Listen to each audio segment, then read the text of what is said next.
All right, yesterday this was recorded by ABC News, and I don't like their negative comments at first.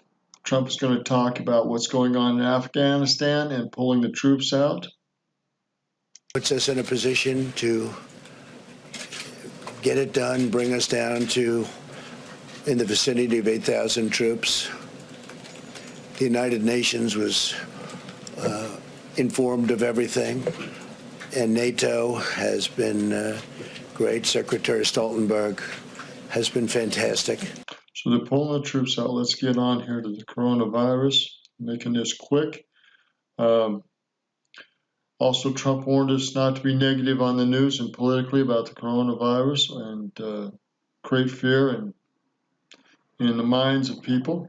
He said, remain healthy and you'll be okay.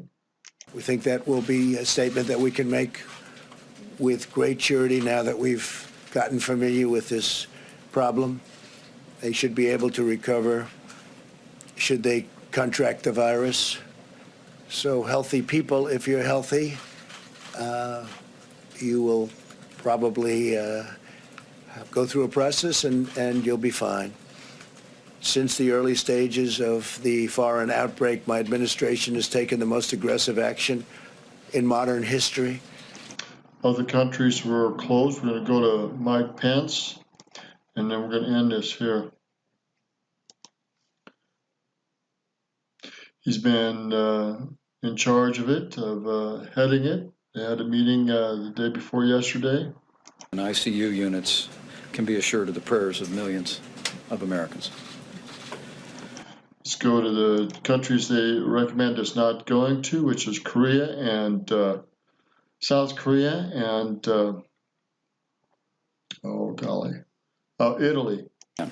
We are going to increase to the highest level of advisory, which is level 4, advising Americans do not travel to specific regions in Italy and South Korea.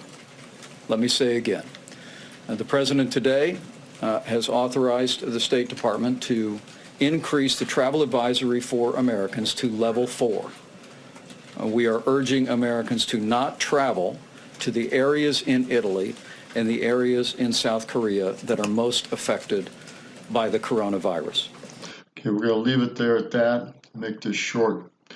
I don't know how much more we're going to get in from the south, east, and west on this, but I imagine those areas will be affected first as this goes on. Imagine they're going to get a virus, an antivirus set up for this. I repeat again, if you've got a healthy immune system, you're going to be okay. But infants that get shots and are weak or sick, they're going to be at risk. Older people that have bad immune systems, they're going to be at risk. Nursing homes and so forth. So we need to take these things wisely, and we need to be preparing now and boosting our immune system so you can do that.